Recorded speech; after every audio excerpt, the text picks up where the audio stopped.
Hey, welcome to the One Piece at a Time Distilling Institute with your host, the alchemist of Indiana's Black Forest, Alan Bishop. Hey, this channel is all about home distilling and legal distilling. If you've got questions, reach out to us in the comments below, social media, or via bishopshomegrown@gmail.com. And don't forget to check out thealchemistcabinet.com.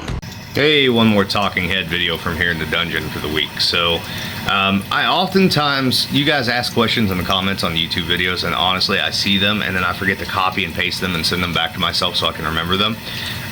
So if you've asked a question on the YouTube channel I have not answered, please ask again, and I'll make sure that I copy and paste it and get to it, because I caught one here that I want to comment on. So, and I do like those questions. The YouTube comment questions tend to be really good questions. So I hope you guys are still enjoying the channel. I hope you guys are also enjoying the One Piece at a Time Sacred and Profane podcast that we're doing over on Spotify. If you've not listened yet, go listen to it, go share it, give it a 5-star review, help us get the word out about it. It's something I do for fun. I'm not going to try to monetize it or anything like that right now or anytime in the foreseeable future. It's just something I do for fun when I have 15 or 20 minutes to play around with. So let's see. So I forgot to post my question. Do you have any tips or pointers for beginning distillers on how to make good cuts on vodka specifically? As vodka is kind of neutral, I had trouble with smell/taste indicators. Start of heads is obvious, but at some point I was unsure. I sort of collected between 80 to 50% as hearts. In hindsight, I feel I cut in too far into the heads by including the 80% jars. Also, maybe I left some good stuff under 50%. At this point, it is a double distill, and I could do a triple distill to correct it. Anyway, hoping for some pointers. Absolutely, glad to help you. So for me with vodka, it's always a triple distill.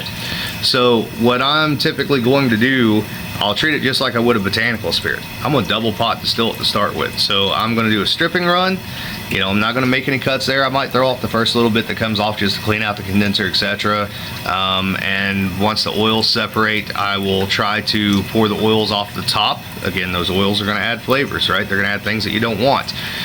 Get rid of all those oils off the top and get to that good low wine underneath those oils. If you let it set for 24 hours, those oils will separate. Wayne and I from Ozark Stillworks actually have a thing we're calling the Proton Pack that we're working on getting you guys, that is actually an oil separator, which is going to be really cool for making high quality white spirits, absolutely, and high quality brandies.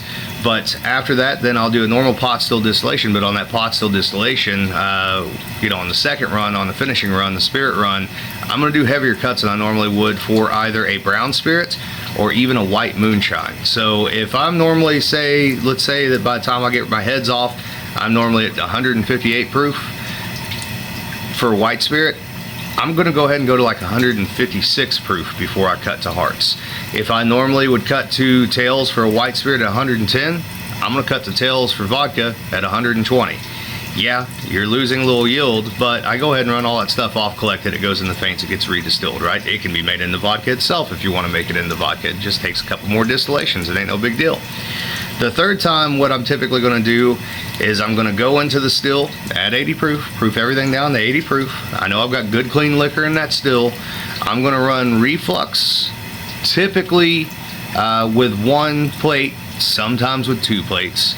Usually with 1 plate though, because I don't usually need a whole lot more than that to get where I'm going.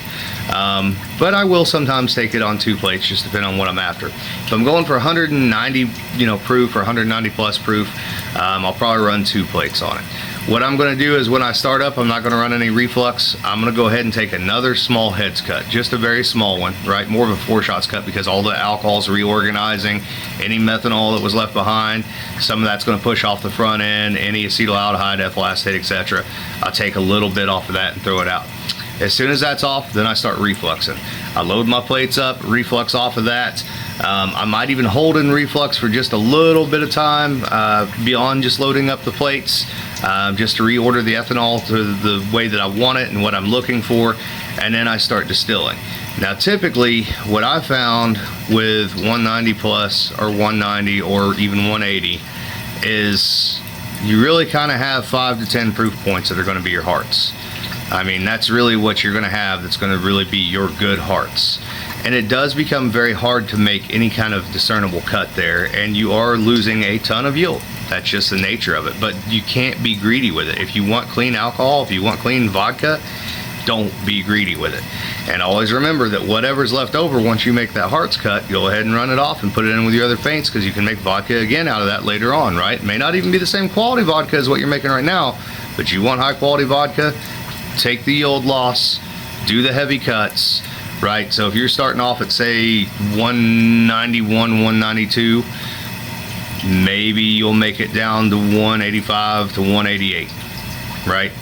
And usually once it starts to drop, it drops pretty precipitously as well. Same thing with like when I'm doing like the 170. I might start off at like 180. I might drop to 165 at the most. Maybe a little further, it just depends. But again, be as tight with that as what you possibly can.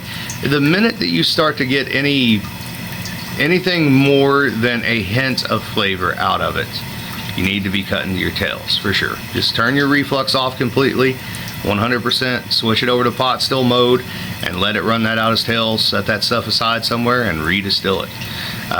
I know that's probably not the best answer to that question, but everybody's still set up is a little bit different, and very few people actually have the equipment to get up to 190 plus and stay at 190 plus for any amount of time or any amount of yield. But bear that in mind.